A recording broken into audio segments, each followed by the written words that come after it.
Good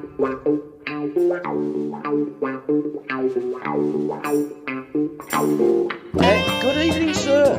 Good evening, good evening. And the voice that you can hear is Joe Morley of Morley's Coaching. And welcome to a chapter of my life. Joe, we're going to be talking about you, about your backstory, about your coaching. Firstly, though, you've just come back off holiday. The kids are enjoying their summer holidays, although it is raining quite a lot. But your soccer school is doing some coaching holidays for the kids. So let's just briefly talk about that and promote that firstly. Yeah, firstly, thank you for having me on. Pleasure. And yeah, we're doing, out of the 6 weeks holidays for the kids, we are doing 4 camps. 3 will be in Rugeley, and then this year we're venturing over to Sutton Coldfield in Warmley, and then 1 week will be in Sutton Coldfield. And it's kind of just a week of football fun, really. It's 9 a.m. start, 3 p.m. finish. It's only £20 for the whole day. And then the kids just do like 7-a-side tournaments, crossbar challenges, penalty shootouts, anything you can imagine, they do it. And big presentation day, the last day. Everyone's loving life, having fun in the sun, kicking the ball around. It sounds absolutely fantastic. What week are you focusing? What week have you nailed down? And is it the same week for all 4 camps? And is it what? Sorry, mate. Is it the same week for all of your 4 camps?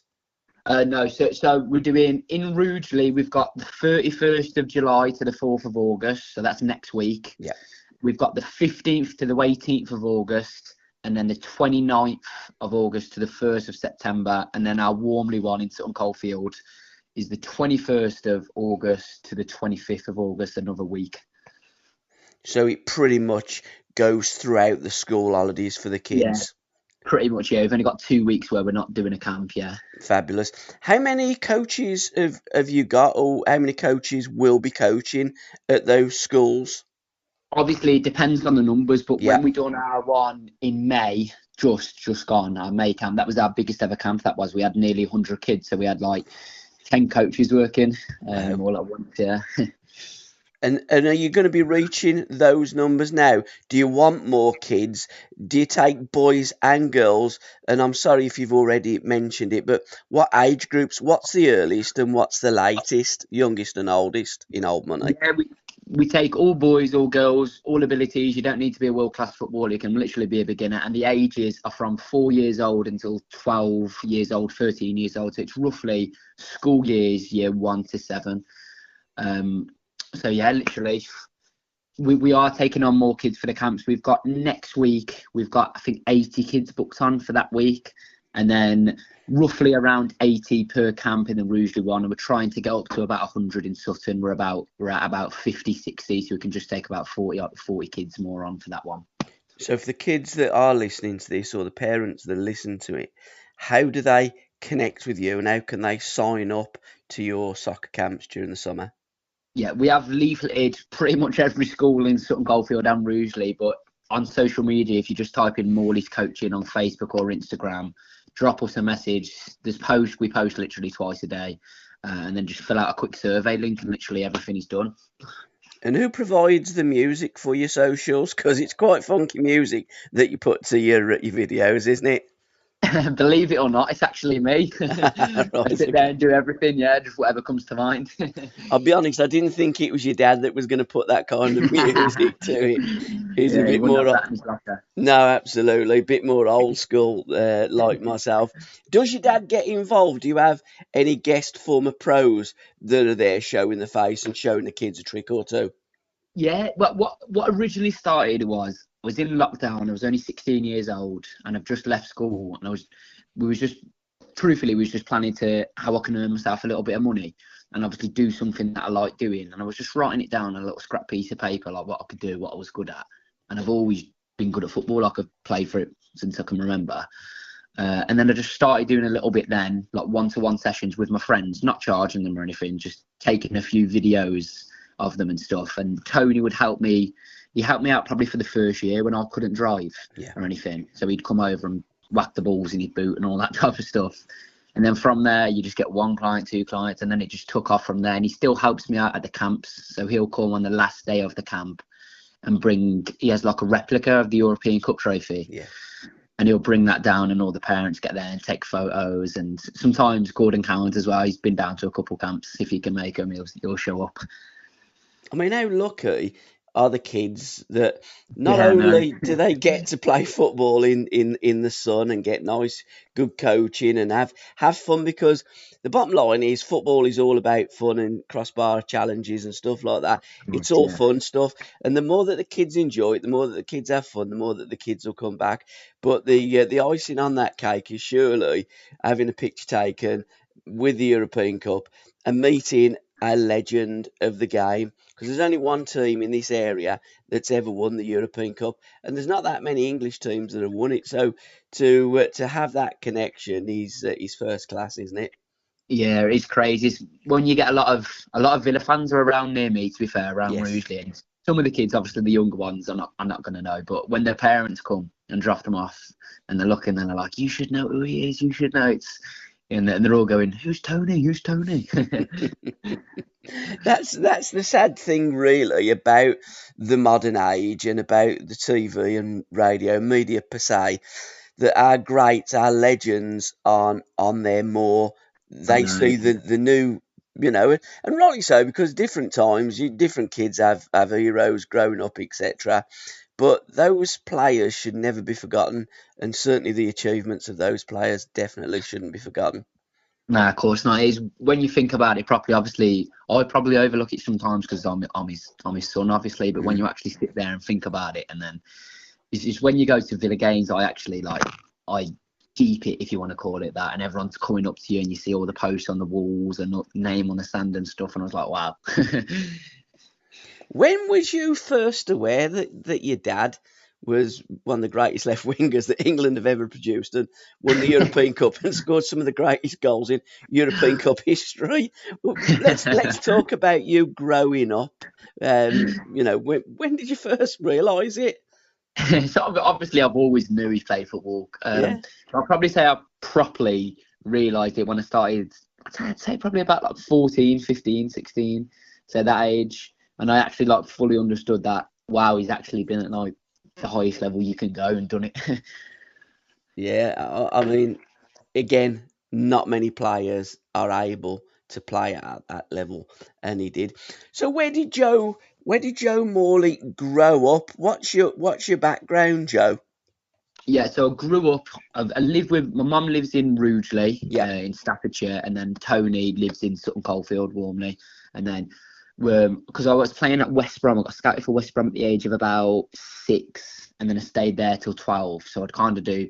I've always really lived at my mum's mainly, but I'd go to Tony's for weekends, or let's say if I had a match in Birmingham, I'd stay over the night at Tony's or whatever. But pretty much my whole childhood was spent the weekends at Tony's, but we'd all go up there together.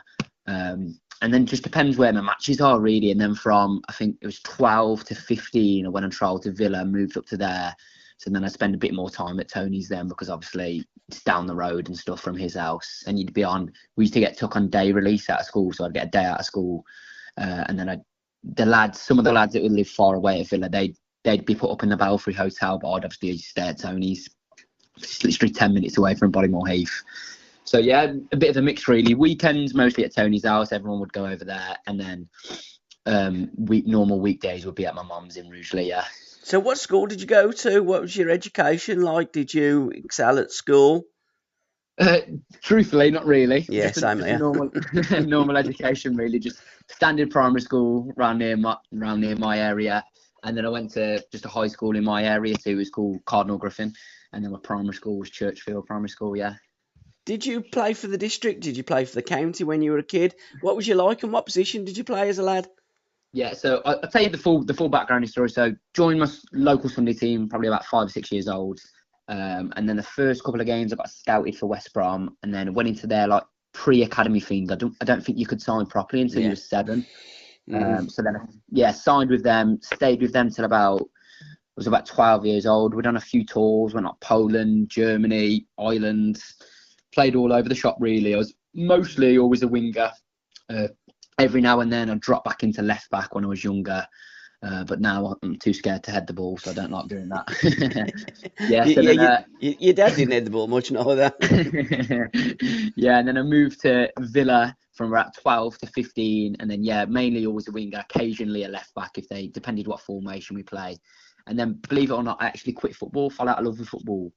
It was my last year of school, so I was in year 11, and I just wasn't enjoying it no more. I spoke to my coaches and everything, and they said, have a few weeks off, come back, give it a month. If you're still not enjoying it, obviously there's no point being here. So I did that. They let me have the time off and everything. They even sent a contract through to my house for the next season, but my head just weren't in it. So we all said, and Tony just said, if you're at this age and you're not enjoying it, obviously the main thing is that you have to enjoy it. So I come out of Villa, didn't accept the contract, and then just started playing football with my mates. Just nothing serious, just Saturday league football. And then at my first actual game from a Saturday team, I got scouted for Burton Albion and turned it down. And then I'd probably say about 6 months into just enjoying it with my mates, and then I started to get back on it properly again, and then I joined some local semi-pro teams, broke my way into the first team, and then I've just gone on and on and on from there, really. Yeah. So what was it like? How come you just fell out of love with the game? What's your story there? I think just because I was involved with academies at such a young age, from the age of 6 to 15, I think, and you go in there 4 times a week, and then you go home, you do replay analysis, they call it. So you have to like analyse your game and pick out which parts you're good at. You just that is all I knew. Do you know what I mean? So then when I got to about year 10, year 11, and all my mates are doing other things, I was like, oh, well, this is all new to me. All I've known all my life is just get in a car, go on the motorway for 2 hours, go training, come home, come back. I think I just needed like a little step out of it. Do you know what I mean?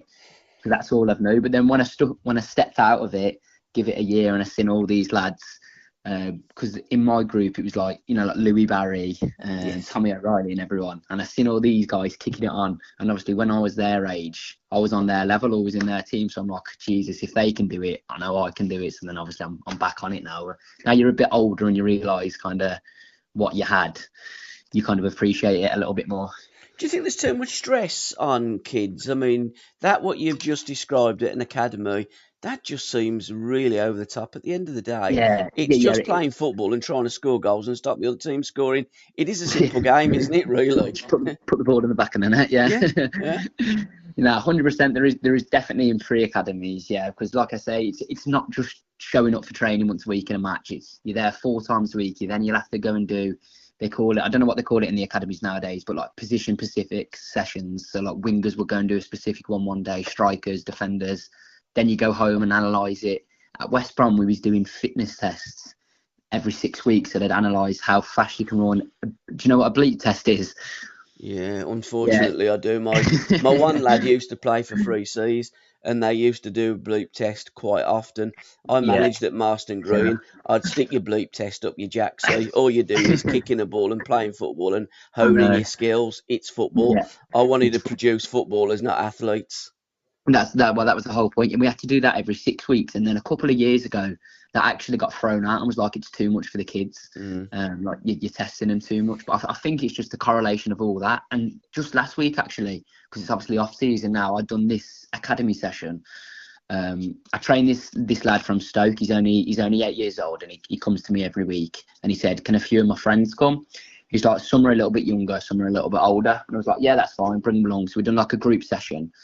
One of the lads was only 5 years old, and I said, who do you play for? He had a Man City kit on. I was like, do you support Man City? He was like, no, I play for them. I was like, what do you mean? He's like, I play for Man City. He was like, I'm in the pre-academy. I'm there 3 times a week and playing matches. I was like, you're 5 years old. I was like, you've only learned how to walk. 2 years ago.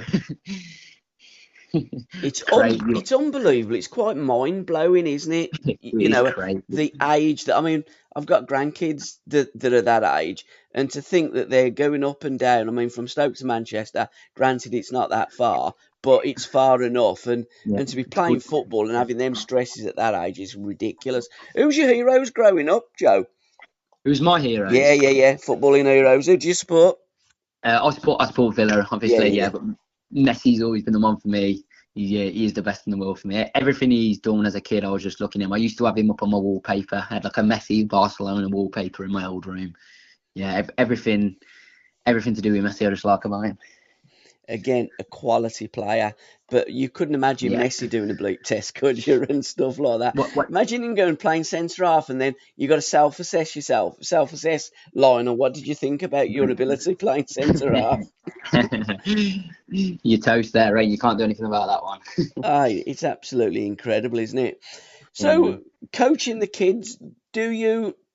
Because again, with your experience from what you've lived through as a young player and playing at a very very good level, as you say, you've referenced some of the players at Aston Villa, and Villa have always been renowned to have a great academy. Have you Mhm. got plans of coaching and mentoring some of the other kids? Because a big thing for young players is when they go into the academy, they've been They sold the get kicked dream, out. yeah, Yeah. and they get kicked out. It's a lot to handle, isn't it? Yeah, of course it is. To be fair, I have thought about it. To be fair, it's just going round the way about it. I'll Hmm. tell you a story. Actually, there's this new lad who's just started coaching with me. He's one of my friends. He grew up in Rouge with me. We went to school together. He's called Xander Park. He's a goalkeeper. He never got into academies until about the age of about 15, and then he got scouted for Stoke Sunday League match. Actually, I was playing in the game.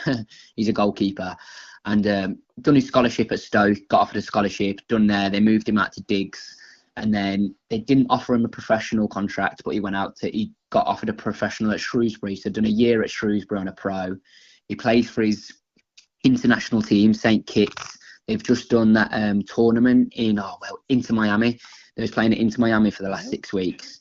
He's come back. Shrewsbury haven't offered him a pro contract. He's got no club now. Season Yeah. starts in 2 weeks. Mm. So he's saying to me, like, he's doing the summer camps with me all throughout the summer. He's like, do you know any like local clubs, non-league clubs that I can just stay fit for out? So it's I think when you get to this age, it's a game of opinions. Some managers love you. I could tell you hundreds of stories where a lad's just dropped unlucky or someone's got injured, and now it's just a game of opinions, and that's my opinion. I think you're absolutely spot on, because it's, managers and coaches, they can either make you or they can break you. If they don't like you as a player, or if they don't like you as a person, they'll bomb you out and they'll get somebody else in. A lot of times it's got nothing to do with your ability. It's Yeah. just sometimes if your face doesn't fit, that's it. And, there don't seem to be any aftercare as well. You come in at 5 years of age, like that little boy there at Man City. At 11 or 12, he might be bombed out, and there's just no aftercare. There's nothing. It's see ya, there's the door, closed behind you, sort yourself out. That's never right, is it? Especially at a young age like that. Mm. You can't understand, but it's more lenient for older lads like 19, 20. Don't get me wrong, it still affect them. But when you're 9 or 10, and say if it's your boyhood club or anything that you've been playing for years, and they just go see you, and now you're back to kicking a ball on a park on a Sunday league pitch, you can see why some of these people are all claiming like mental health and everything, can't you? Absolutely. It's I mean, it is like it's like a cattle market, for the want of a better phrase, football. They do call it the beautiful game, but sadly, the beauty is taken out of the game many Yeah. times for youngsters that are being sold the dream. So apart from your summer schools, you do your coaching, you do one-to-one. Talk to Yeah. me about that. What's your Monday to Friday or Monday to Saturday? When do So you do the coaching, and is it night and day? Do you do it in school halls as well? Yeah, so roughly when the kids are in a normal school routine, I'd say about 80% of my clients are obviously kids. And then you get in the off season now, I get a few more pros, like lads who I used to Yeah. play with and stuff. So they're a bit older lads. But roughly when the kids are in school, normal time, we do Monday to Friday. Anytime really. I do it maybe a few sessions in the day, but majority we do from 4 o'clock when the kids finish school until 8 o'clock at night. And then in the winter, when it starts to go dark at about 4 o'clock, we hire out this big hall around near us and we do like group sessions. But majority of my things are one-to-ones. Like today, done 7 hours today. Tomorrow, got another 7, and then we start setting up for the camp. Yeah. Now, you get players, do you get boys and girls coming and doing one-to-one sessions, or do you notice that it's just at this moment in time, the pros that are coming out, they're wanting a little bit extra work, don't they? Getting ready Yeah, for the new season that's starting. My lad does a bit of coaching as well, and he does that. He's got yeah. our garage is full of like his stock, all his bits and pieces, his balls. How'd you go with that? 'Cause there's a lot of setting up as well, Joe, isn't there? But that, to be honest, I love coaching. I couldn't think of a better job to do. The only thing I absolutely despise is getting all the stuff in and out of the van when it's cold and your fingers can barely set up the net and stuff. But yeah, boys and girls, all ages, all abilities, all positions. I've got like a specific goalkeeper coach as well. Two now that Xander's just come out of Shrewsbury. As of right now, I'd say probably about 4 or 5 pros a week, not that many.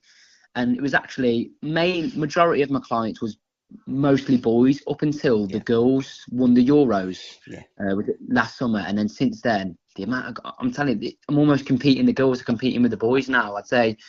And the girls do a lot of group sessions as well. I'd probably say I have about 10 girls that come for a one-on-one, and I'd probably say I have about 5 groups of girls too that come weekly.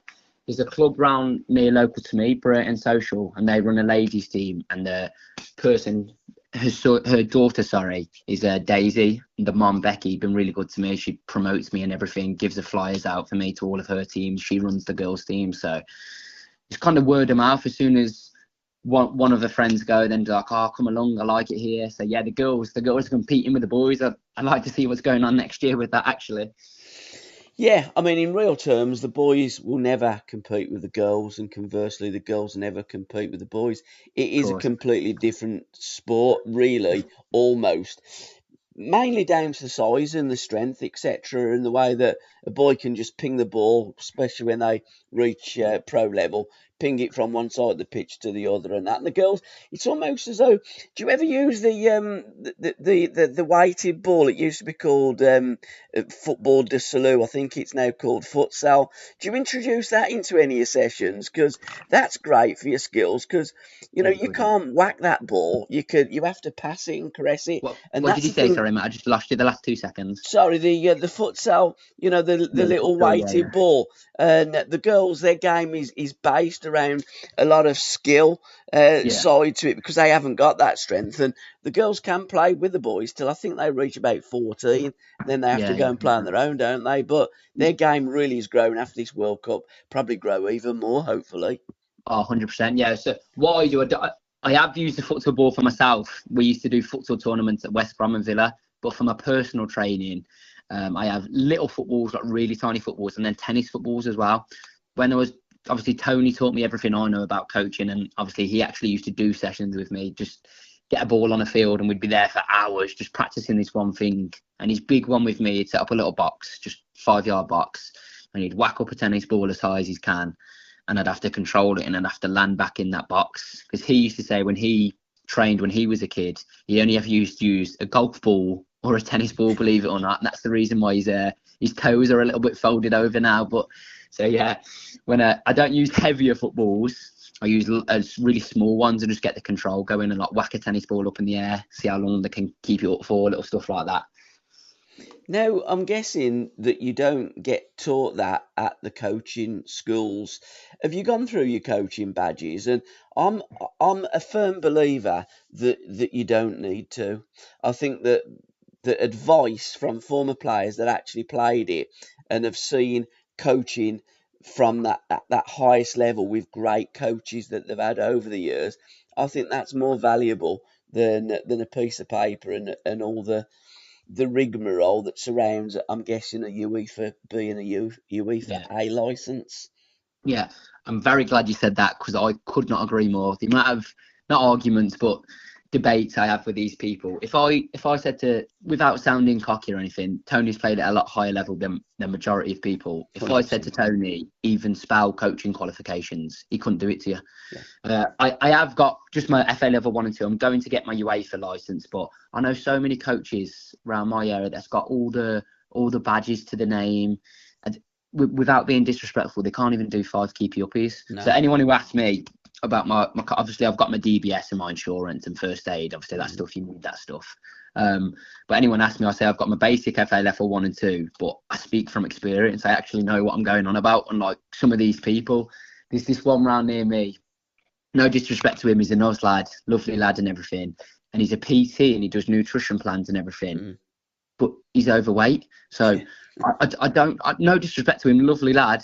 I don't know how he's getting clients. It's like me just saying something like, "Oh, I'm doing golf lessons just because I can hit a ball." Like, 100% experience. And I've had, like, myself as well, working with coaches. There was this one coach when I just come out of Villa, and I was starting to get back into it properly. He was a semi-pro team. He had every single license you could think of. I didn't even know what some of the licenses he was naming, but the stuff he was saying, and I was just like, this isn't the way that you do it. You might be reading it from a book, but. And then my manager now, actually, so I've been at Chasetown all pre-season. Yeah. Mark Swan, his name is, old school. He used to play with my dad. I don't know if he has any coaching qualifications. I couldn't tell you, but I very much doubt it. But he's an old school. He actually knows football. Do you know what I mean? Yes, I do. He doesn't sit there and read from a book and go, "Oh, his GPS tracker is this much." It's old school. So that's the way I prefer it. I probably will go and get my badges. Because obviously it does help you getting into more like soccer schools and stuff like that. But I speak from experience and teach from experience, yeah. And I prefer the old analog to this digital format of today. I just think you can read all your books, you can do what you like with your books and your pieces of paper and that. To actually have done it and to learn from masters and to learn their craft, to pass down their experience of their playing days, I just think that is a badge of honour in itself. And those are the people that I would listen to, because again, you can show them something, can't you? You can show them a drag back, you can show them that drop your shoulder. This is what you do, and I think that coaching is just going away from that personality, and it's going. It almost football. It almost wants to create robots these days. Do you know what I was just about to say? That robotic. That's literally, you took the words out of my mouth. When I done my FA level 1 and 2 badges, and that's probably at the start of the year. And it was £160. You don't even have to go in anywhere and do a coaching session. So all it is, you pay your £160 on the FA website, and then it's like a 3-week thing. Every Saturday morning, you're on a call for an hour. You don't have to show your face. You don't have to unmute your camera. All you have to do is sit there, and there's 3 FA coaches on there, and they literally just speak to you. You don't have to fill out a form. You don't have to fill out a quiz. You literally just sit on the call, and that is it. And then they'll send you your qualifications at the end of the 3 weeks. It's crazy. There was one week I had football on away day and I had to leave early. I just sat there in my car listening to the FA. They didn't have any different. I weren't learning anything from it. The first 2 weeks I give it, obviously I listened to it, but I'm like, I haven't learned a thing. So the third week I just put it on, drove to football in my car, and actually got proper experience. It is quite incredible, isn't it, when you look at it and you're living it, you're doing it, you're going into that environment. I don't know what the UEFA is. The next one UEFA B from the levels that you've got so far. It's UEFA C now. I think it goes UEFA C, UEFA B, UEFA A, and then like UEFA Pro license. Then you can like coach the coaches, I think. Where do you have to go for those, Joe? Do you do them online, or do you have to go to a coaching school and sit in a classroom and have the arse bored off you in a classroom these days? What's the next step for you? If you wanted to go about your coaching badges properly, the first course is a Playmaker course online. That's free on the FA website. And then you go on to your FA level 1 and 2 badges, which is online, which I just spoke about. And then your rest, your UEFA, they start costing a bit more money. Then they're like at £500, £1,000, then like, I think £5,000 for your last one. And then sometimes they're at St George's Park, majority of the time they are, other times, but you actually have to go in and learn from people then with your UEFA badges, yeah.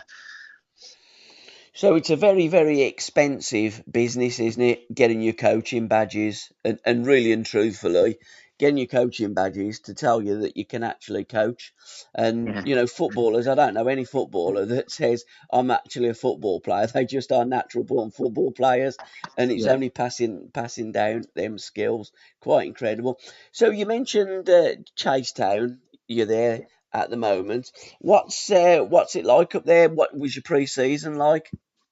Yeah, so I haven't officially signed with them for the upcoming season because I've been on a few trials here and there. I'm still going on a trial, but I finished last season with them.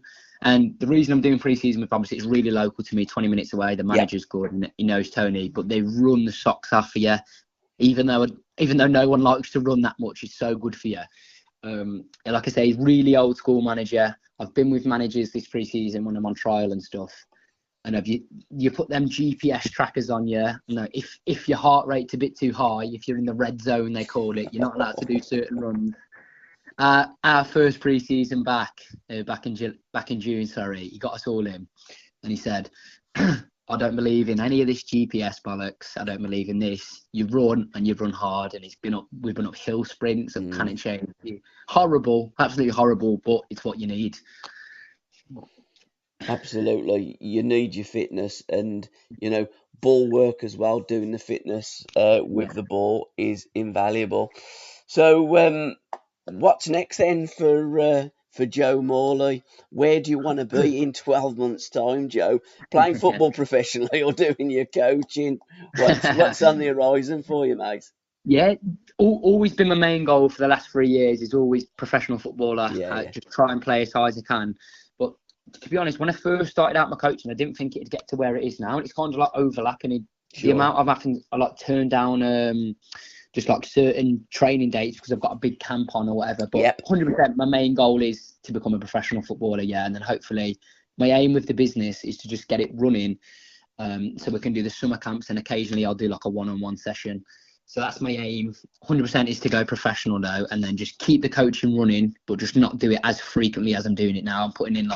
I'm doing every day now, like 6 hours. So just not doing it as frequently, but still running it. Absolutely. So what's your website and how can people again hook up with you? Because again, there's some kids that like to look at your videos and can learn things by looking at. I ain't going to learn nothing from your music, Joe, but they are from your from your football. Yeah, absolutely everything. The Instagram, the Facebook, the TikTok, the website, everything is just Morley's Coaching. It's a red and white logo, big Morley's on it. You can't miss it. So yeah, absolutely everything is there. We upload videos, I'd say about once a day, to be honest. Yeah. All different ones, yeah. The kids all love the TikToks nowadays. They all love the TikToks. The parents are mostly on the Facebook. But yeah, absolutely everything, just Morley's Coaching, everything gets put on there. What tool do you find the best for you? TikTok, Twitter, Facebook, etc. What's again? I'm guessing different age groups, probably different tools. Yeah, but this is another reason why I like coaching, actually, because I learn quite a lot about business as well. Obviously, coaching and football keeps me fit, keeps me healthy, and I like to do it. Don't get me wrong, I'm good at it. But you learn like marketing, what stuff goes better in here, who likes to listen to the clips, who prefers it, like who prefers leaflets and stuff like that. So what I've learned over the years of me doing it is Instagram is more for kids like my age, like teenagers. So they're like the pros. Facebook is more for the parents, the mums and dads. And then TikTok is for like the younger kids, like the little teenagers, like 9, 10, 11-year-olds. So you kind of have to adjust which post you do, like certain content on certain platforms, which is gonna like either engage the kids or show the parents that you're having fun, or like show the pros on Instagram that you're actually what you're going on about. So I like that aspect of it as well. Who designs all your logos, etc., and sets out your pages? Have you done all that yourself? Yeah, absolutely everything you can possibly imagine. I've done it all by myself. Yeah, like I say, just started off with a little scribble on a piece of paper. Got myself a logo, and then it just took off from there. And then obviously we get a lot of banners and stuff printed. I've recently just got myself a van too, so we use a company now that print them all off, but we design everything and then they just print it off for us. Yeah. And you do merchandise, like, because I mean, everybody, well, not everybody, but lots of people have cups of coffee or cups of tea in the morning, and t-shirts and key rings, etc., etc., etc. And Morley's School, especially like the key rings. I always find key rings are all right because you put Morley's Coaching and that, and you put your telephone number and give them all out as freebies, etc., or what have you. Probably better than medals, if I'm honest, because then they're going to come back because they've got your contact details as well. Yeah, of course. Yeah. We do all training kits like hats, jumpers, top, shorts. shorts, all of that stuff. To be honest, believe it or not, I was actually looking the other day for like mugs and key rings and little stuff like that to put our things on. But we've always done the tops and everything like that, and then we are probably going to look to get into other things as well this summer.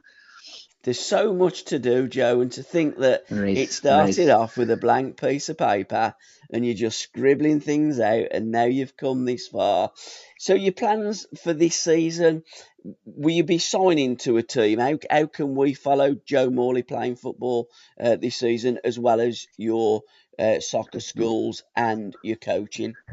Yeah, so I've been on a few trials as well. I've had a few non-league clubs offer me, and then I've been at Lincoln as well. They're interested in bringing me back, and then I've just literally about 20 minutes ago been on the phone to Hereford, and they want me involved in a game on Saturday. So at the minute it's just juggling things. Yeah. I don't want to annoy my manager at Chasetown. He's obviously a great guy and everything, and all the lads there are good. But obviously you need to, if Lincoln and clubs like this, they're professional clubs, are calling you up, you can't turn down offers like that. So at the minute I'm kind of in no man's land. I am still training with Chasetown weekly and playing their matches, but every now and then when I get called up, you have to go out, and obviously my manager's understanding about it. He understands that I'm trying to go as high as I can. Yeah, Absolutely, because you want to get the kid, the player needs to play at the highest level that he could play, and if he can help you out and get you fit, that's great. Sort yourself out with a club. Yeah. You need to play at the level that you can swim in. Have you got an agent, Joe? Do you have agents at your level, or is it just all word of mouth?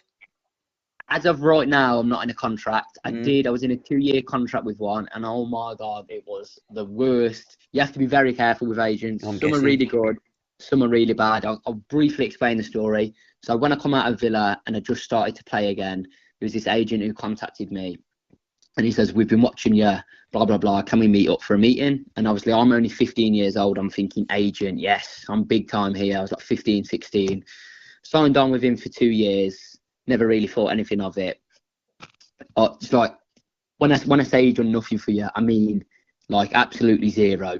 I'd say he come to about 2 football games, and then Tony was speaking to him as well. Tony had one conversation with him. He's a nice bloke, don't get me wrong. Nothing against him. He just doesn't know football. Tony was speaking to him and he went, "We fucked up here, Joe." He's like, he just doesn't know football. Just got no contacts behind him. And then last year, it was the end of the season, this agency contacted me called Non-League Gems. I don't know if you've heard of them. Okay. They're really good. Yeah. And they said, "We've been tracking you." So they're a big database company. They keep data on every single non-league player, and they just follow them, see who's scoring the most goals, see who's doing this, see who's doing that. And they hold showcase events at the end of each year, and they invite clubs rounds. I didn't know any of this at the time. They just contacted me and they said, "Do you fancy coming up for a game in London?" Obviously they give me notice and everything. There's only 21 players invited out of England, out of the non-league system. We invite clubs, and if it was off season, I didn't really think anything of it. I didn't think anything was going to come from it, so I said, yeah, why not? So me and Tony went up there, stayed in a hotel overnight, played in the game, just had a fluke of a good game, really. I don't think I've ever played that good since. Next thing you know, but I'm still in contract with this old agent. Next thing you know, I've got like Tottenham, Brentford, Wickham, Stoke, all these clubs calling me up. I'm still in contract with my old agent. This new agent from London is trying to sign me. There was lawyers and everything involved. He wouldn't let me leave the contract. Would not let me leave the contract for anything. And I got out of it this March. And then there was lawyers involved and everything for months and months on end. And then at Christmas time, he said to me, £2,000 and you can get out the contract. But I got out. I know. And then I got out of it in March. I was like, I'm waiting 3 months. I'm not paying £2,000 for 3 months. So you have to be very careful. And then I've been doing all right in pre-season, scored a few goals and that. So obviously your name gets put around. And then I've had 5 agents contact me this pre-season as well. You just have to be careful. I don't want to seem rude to everyone, but not everyone is good. Most of them are just like agent, and they take the percentage fees. Some are really good out there, don't get me wrong, but you just have to be very careful. So as of right now, I'm not signed up with anyone now. The experience that you have drawn in such a short space of time is quite incredible, isn't it? And luckily that you've got, like Tony, there to guide you and to help you and to advise you, etc. Because I mean, he's seen it all being a former pro player, but it is an absolute minefield. And I think this coaching school that you do, you can really see yourself excelling at that, Joe, because you've just got such a great, way about you. I mean, clearly you've got that from your dad. Because I mean, he's got a great way about him as well.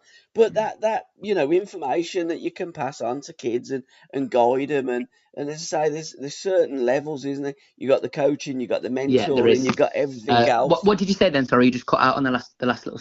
No, I'm just saying, the experience that you've got, and mentoring and coaching, and you can offer kids the full package. Yeah. Well, this is why, without sounding cocky, I always say in my little post, there's levels to this game, and without sounding big-headed, or I don't want to come across that way or everything, there's not many coaches that can offer what we offer. Like the actual coaching will get you better, but it's the experience as well.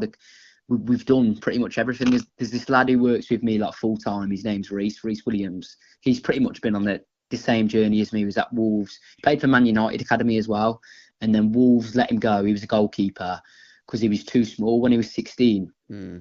He's 6'2" now. Yeah. He's doing really well in non-league, but like he's always had problems with agents and then all these trials and stuff. There's not many people who can actually say they've. Obviously, there's still a lot more to come for football, but I think I've seen majority of things and what happens now. I've seen a fair bit of the game. Absolutely, Joe. It's been an absolute pleasure spending the last probably 45 minutes talking football and your soccer schools and Morley's coaching. And if there's anything that we can help you with, just give me a call, give me a shout, text me, whatever. No, perfect. Listen, thank you very much for having me on. But pleasure to speaking to you. And I'll be coming back anytime. I'll get Tony on again. Yeah, brilliant. Well, we're going to do an evening with we got Tony and Terry in December. At Balmere Football Club. So so make sure I'll sort you out with a ticket and we can have a get together and have a drink. And if there's anything else finally that you would like to mention that you haven't already mentioned, the floor's yours. Can't think of anything off the top of my head. Just have football, kick the ball in the back of the net, and up the Villa. That's all I can say. Absolutely. Cheers, Joe. Thanks, pal. Thank you very much, mate. Top man. See you later. Bye-bye. See you later. Bye-bye. And thanks for listening, guys. Cheers.